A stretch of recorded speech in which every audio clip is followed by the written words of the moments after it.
What's up, y'all? It's your girl Sakina, and I'm back with another review. This is my review for the Real Housewives of Salt Lake City. This is season 4, reunion part 1. Okay, now at first I was gonna do all 3 parts all together, but I started watching this last night and then I ended up falling asleep, and I'm watching it again and I start taking notes so I can, do all 3 in one. And I was just like, you know what? Notes are just sort of, okay, I'm not going to say all the way, but sort of beneath me now. I just don't want to write notes. I do feel like writing notes is necessary sometimes, especially if it's like a real in-depth scene and things like that, but I don't really like writing notes anymore. So I was like, you know what, we 20 minutes in of rewatching it, and I just feel like I just want to speak from the heart and react as I'm watching, as I typically do these days. So I will, discuss the notes that I have written down thus far, and then I'll go straight into reacting. Actually, let's discuss, okay, new hat. I told y'all, this is not new though. I've actually worn this hat in other reviews before, but new hat, okay? Stop saying new hat. We wearing a hat, okay? This isn't really my favorite. I'm not really feeling this one as much, as I felt the last two. But we here, we here, and I'm gonna make this a little quick because it's itchy, the material. I should have really wore a bonnet under this so it won't be irritating my forehead so much. But yeah, this is the look, and it's just not my favorite, but I just felt like I wanted to put on another hat because, again, we wearing our accessories, right? So let's go ahead and get into this review now. Okay, y'all, I had to come back and I had to put something under my head because it really was itching. It was irritating me and I couldn't focus. Okay, so let's go ahead and get into this review, right? Monica. She is the newbie of the group. I know that Angie K got put on as a full-time cast member this go round. I know that she was a part of last season. I do remember her, but not enough to, really give my opinions all that much. But I know that she did lend her house to Jen for Coach Child's birthday, and that house is laid. Okay, so unpopular opinion, by the way, I actually like Angie K. I do. I know a lot of people were coming for her, especially at the top of the season when she was coming at Meredith. Now, do I find some of the stuff that she did at the Barbie Motel a little cringy? Absolutely. Yes, I do feel like she was doing a tinge bit too much, but overall, I like her. I like how chill she is. She seems very sweet, and I don't understand why people just don't like her. She seems very cool to me. I like her, and it is what it is. I even like her little outfits, even though I listen, Versace overkill is a no for me, but I do like her little style, and I think she's so cute and petite. So Monica, she is the new addition to the cast, and I would say early on, I want to give my first impression about her. Definitely liked her. I did. But I did side-eye her a little bit when it came down to the comments that she made in her confessional. Like, yeah, we know that she got, she helped Jen. Yeah, we know that she was a part of the investigation of Jen Shaw, and she was a witness and all of that. Yeah, we know that she participated in being an informant, basically helped in the takedown of Jen Shaw. That wasn't an issue for me. I definitely was like, oh my gosh, like, this is who y'all hired? Like, I was entertained by that.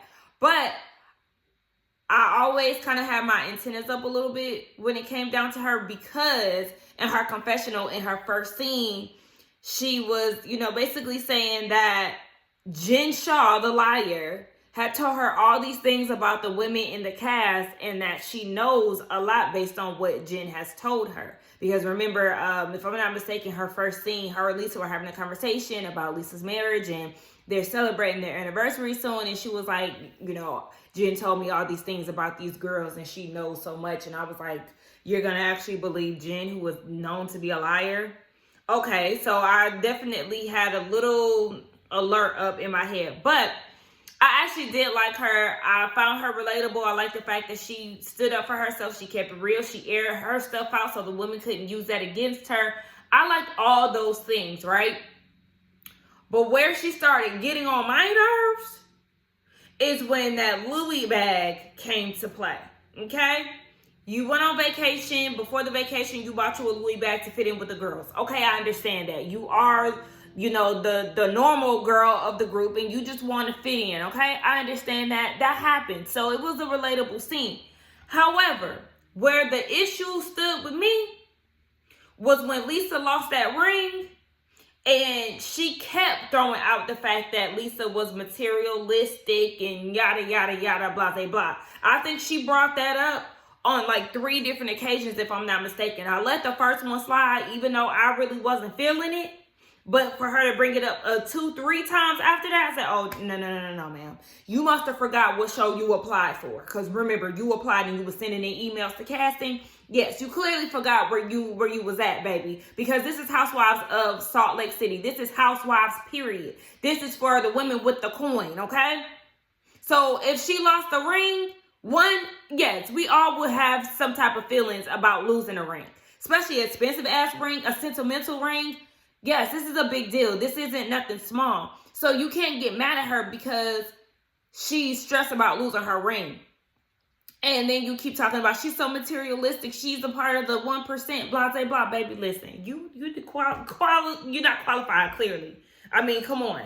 You dragging it out. You doing too much. And my thing was, as soon as I seen that scene play out with her constantly going after Lisa and calling her materialistic, I said, just wait. Wait until the Bravo checks start clearing and she's going to start getting these same bags. You're just mad now because you can't get them. That's all. Right now, it's not in your reach because it's not within your budget.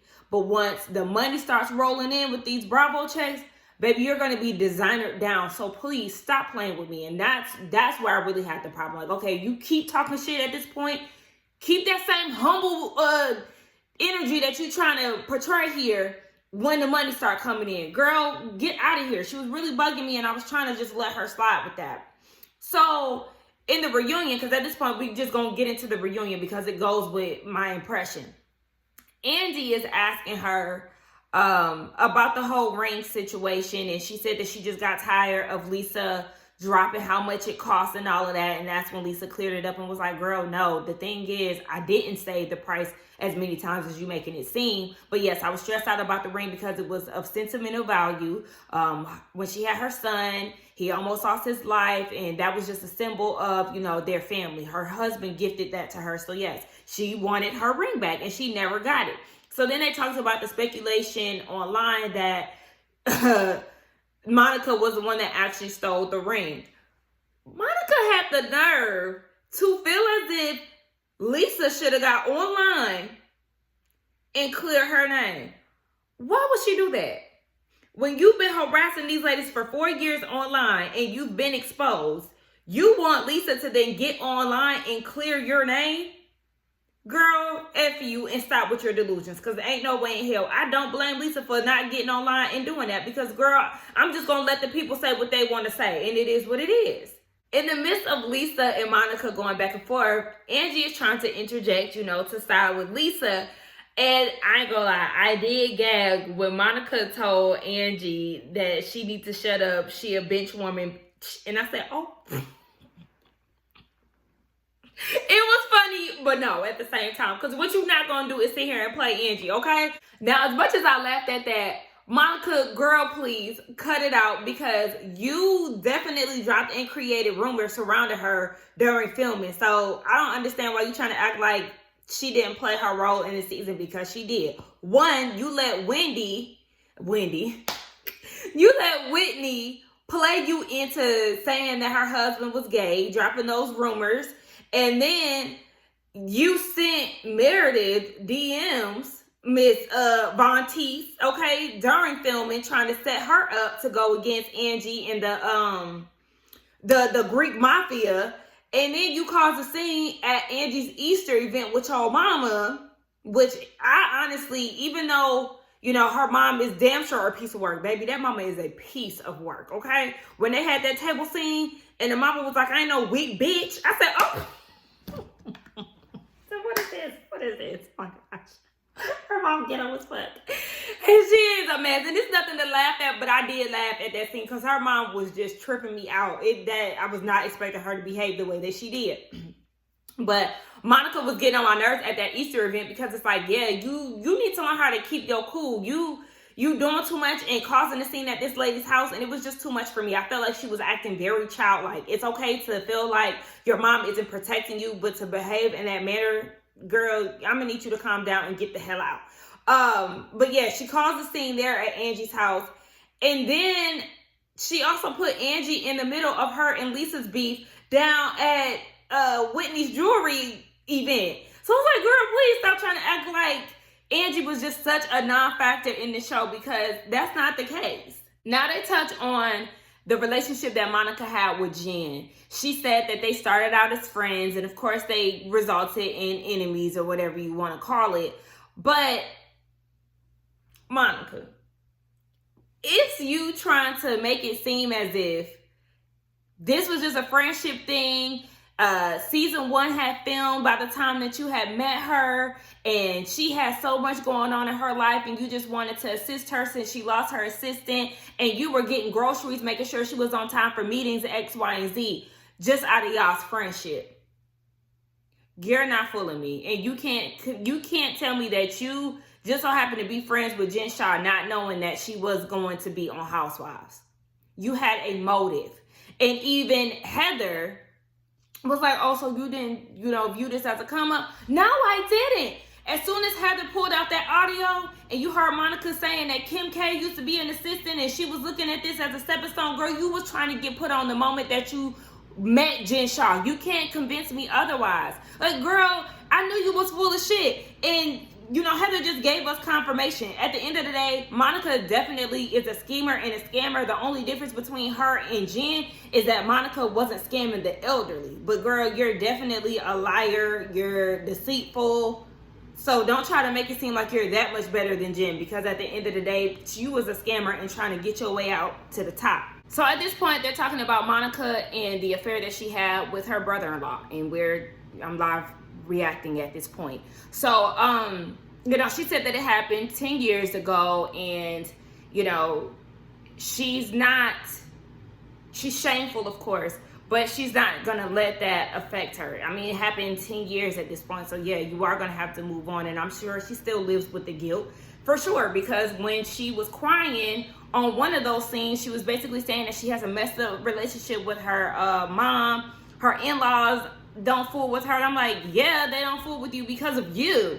You messed that up. So you don't have them to call on because you was messing with their daughter's husband. And at this point, girl, you hurt 2 of their children. So of course they're not going to have anything to do with you. Now I'm wondering what their relationship is with the kids. But realistically, girl, yeah, they should not talk to you. I would be surprised if they did. You hurt both of their kids and caused all this chaos and confusion in their family. Absolutely not.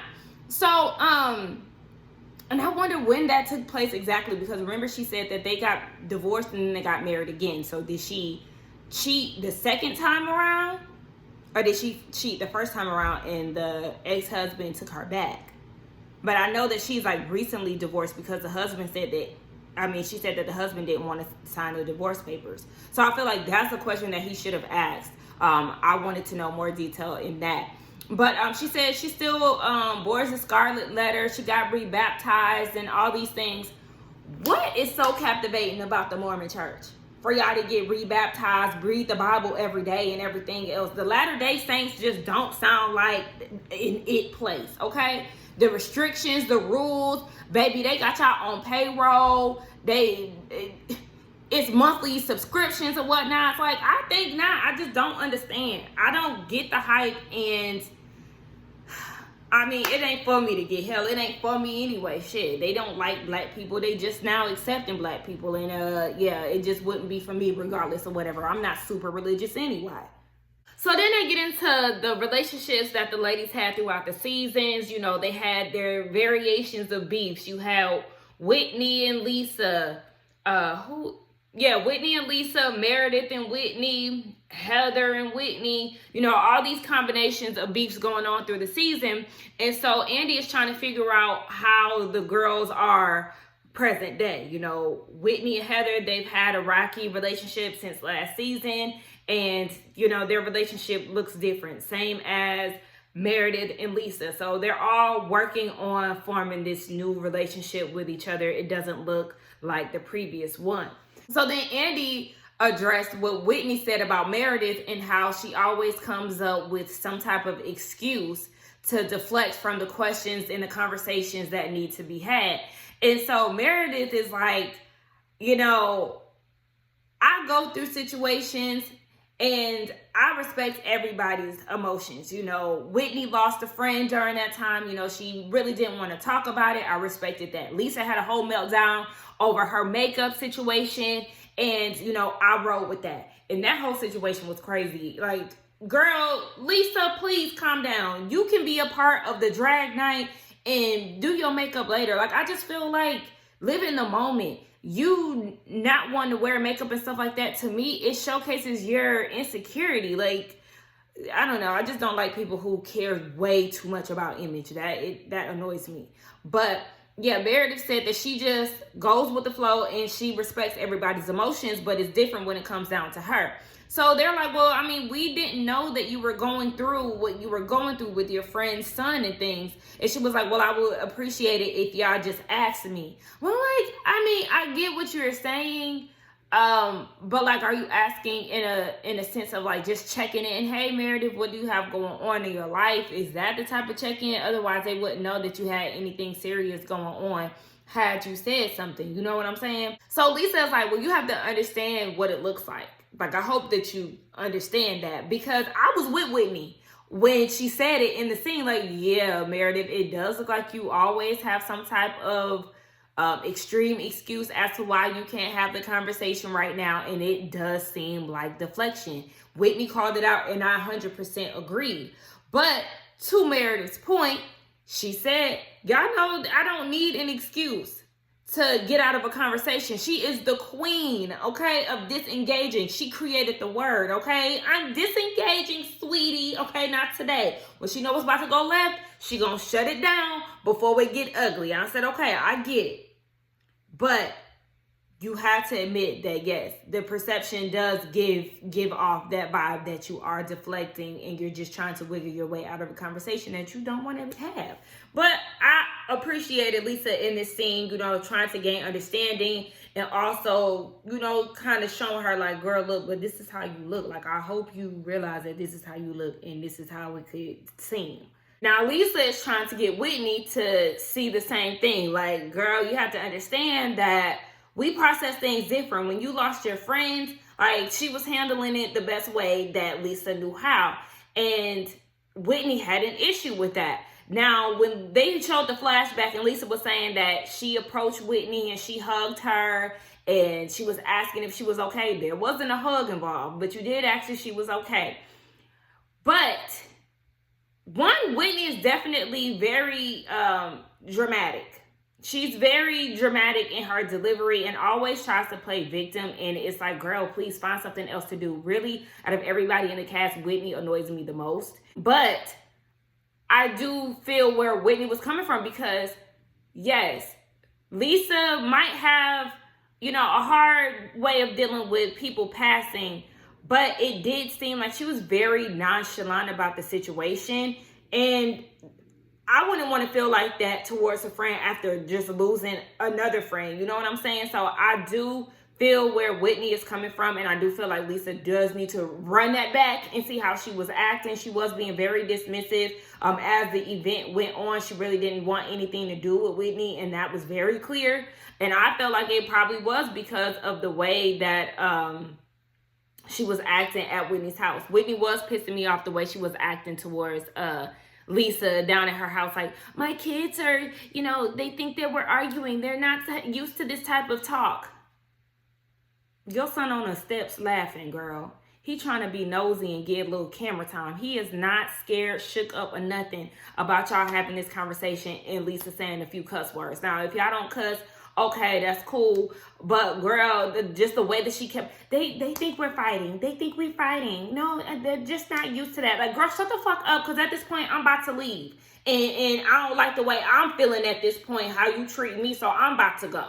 So yeah, I felt Lisa in that scene, but when it came down to it, if Whitney is really your friend, then you should be a little kinder, a little gentler when it comes down to her friend and this whole situation. So I see both sides on this too. Now they want to know why Angie K had all the heat for Meredith when it came down to her husband and the gay rumors, when Monica was the one who actually said it. And Angie said, you know, she was giving Monica the benefit of the doubt. And when they sat down and had that conversation after her Easter event, you know, Monica was talking about her mom and things like that. And she was being very empathetic to her situation. So, you know, that kind of just distracted her and, you know, made her put all of the energy back into Meredith. And she said, you know, in hindsight, she should not have done that because Monica is a liar. And I do feel like Monica, of course, she was being fake with everybody. Now, I'm going to say I was happy to see them make up, and it seemed like everything was fine. But for me, I felt like once they got to Bermuda, that's when I really started side-eyeing Monica when it came down to Angie K. And it was like when she started talking about the Greek mafia and she told Lisa about it, I was like, Monica, why are you talking shit about Angie when y'all have been on a good road? Like, I just don't understand. But, you know, that's when she was saying that it was Meredith who actually did it and all of this BS.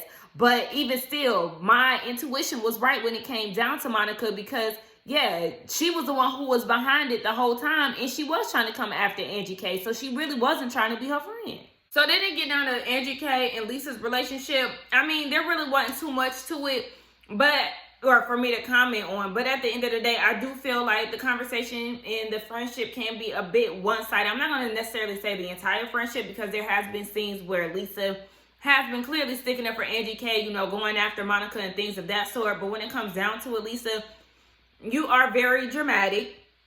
You are very self-absorbed.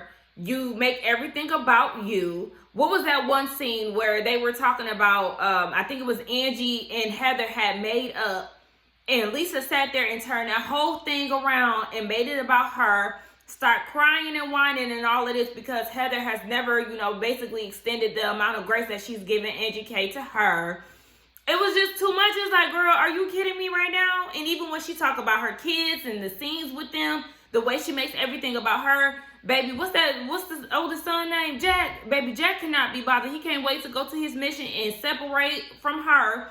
Like, Lisa is very self-absorbed. So when when Whitney pointed that out, yes, that's very true. And then you can't tell her nothing, otherwise she's gonna get mad and she creates distance. So she said that she has no problem with communicating that and all of this. But it's like, yeah, don't go and call Angie K weak because she done went and made up with Monica and you feeling some type of way about it because you have been defending her as a friend. I mean, rightfully so. And Angie could have definitely done a better job with communicating that.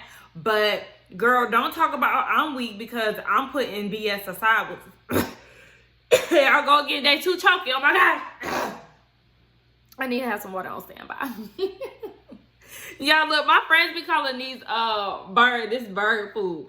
I love these crackers down, okay? They are so good, but they are dry. And they got hella seeds in it, so I might need some water.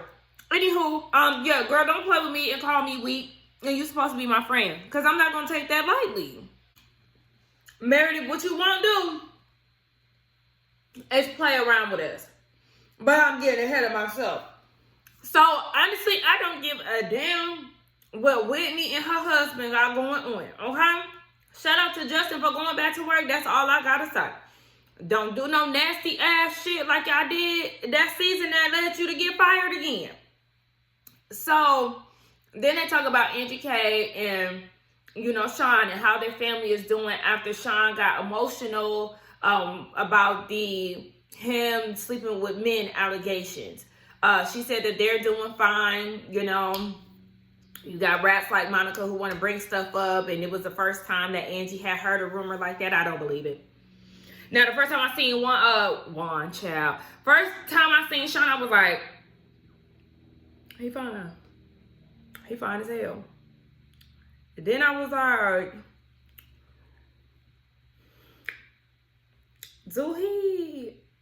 is he? I was like, I mean, And he very much so might not be. You know what I'm saying? But he definitely gave that. And I'm not just going to charge it to the fact that he does hair for a living. It's just because, you know, that's just the energy that I picked up off of camera. But Angie said that she had never believed it. So it's just like, girl, okay. I mean, that's what, if you say so, okay. So then they get into Meredith and how she was insinuating that she had some tea on Angie K's marriage. And she's talking about, I never said that. It was like, yes, you did. You said, do you want to talk about the husbands? Like Kim Richards. Like, girl, what's going on? You know what you said. And she was like, yeah, I have exactly what I said. And she pulled out some papers from her bag and read out word for word what she said in that scene. You said the nastiness, the rumors. She want to talk about husbands. And then she gonna say, well, I was talking about her husband, not her marriage. Bye. I don't know. What is the difference? The difference is there could be rumors pertaining to her husband that have nothing to do with their marriage. Okay, so let's go. Rumors about everyone. Well, okay, let's make that clear. Okay. It's not. Okay, but what is it? Globally, and say you dangled the rumors in front of Lisa and Whitney. So were you doing it in order to get someone else to bring them up on camera? Yeah. At this point, this done activated Angie K and Meredith to go back and forth with each other. And Meredith goes down a list of all the things that Angie K has said about her in the press. And when it got to the point of saying that Meredith looks like a trampoline with eyes, Angie, what kind of read was that? And then she gonna say that was actually a compliment because, I mean, that just means that you have tight skin and it's not wrinkly. Girl, what? That is a white woman read if I've ever heard one. And then speaking of, you know, tight skin and whatnot, Andy, when he asked Lisa and Heather if they were bad leather, Whitney gonna say, oh my gosh, that was the shadiest thing you've ever said. Again, white people shade, because girl, no, it's not. Like, it's not. That was just a little kiki.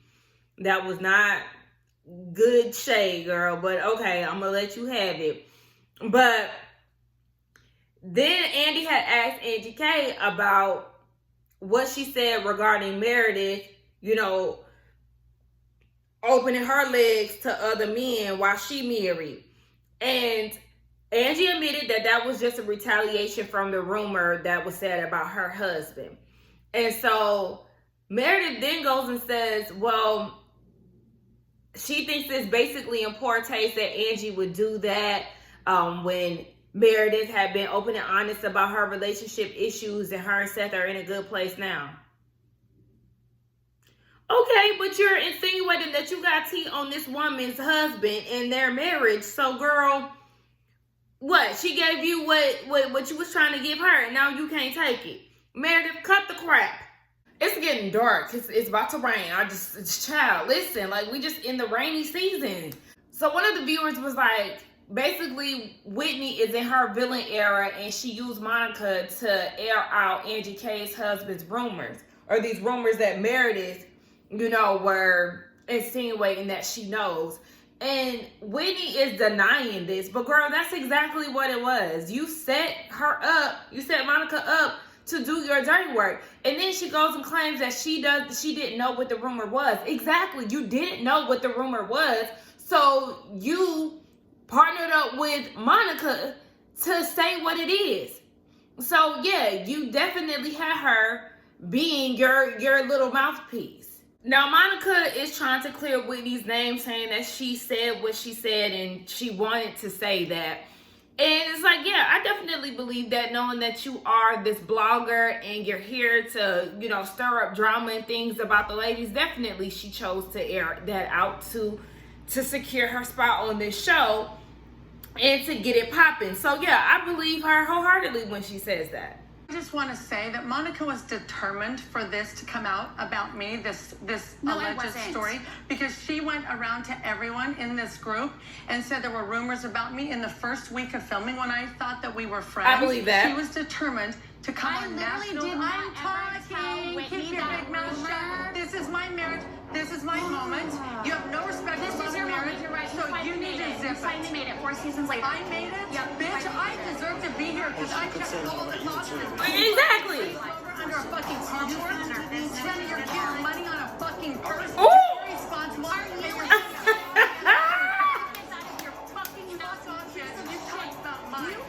Woo!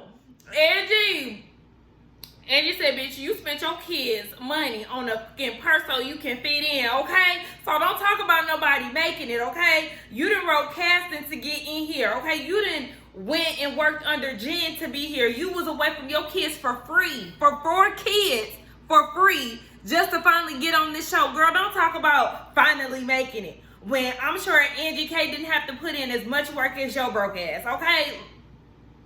Let's just be honest. Monica, you got some damn nerve. That's the pot calling the kettle black. Girl, please. Angie K got your ass together at the end. And did y'all hear Andy? He said, well, she could say the same thing about you. Exactly. Let her know, Andy. What the hell is going on, Monica? Please don't try it. Well, I'm interested to see how this, continues on in part 2. Monica has obviously activated Angie K, and I'm here for it because, like I said, I like Angie K, so I don't care. One thing I'm going to say about this season, Monica definitely brought life into this franchise, because I definitely believe that it would have been canceled very early. I'm not going to say, season 4, it would have been done, but I feel like at least season 5 or something, they would have had some type of shakeup, or it just would have been chopped like Dallas. So Dallas, DC, what was the other Housewives? That was Married to Medicine, LA. But, baby, Housewives can get chopped too. Miami, okay? They made a comeback, though. But, you know what I'm saying? I thought that it would have been one of those situations. So, Monica did bring, the heat this season. And she did eat the way that she was able to, get into the circle and get information and things like that. I do feel like, she did that. But at the same time, like I said, she is deceitful. She's a liar. She's a scammer. She's a schemer.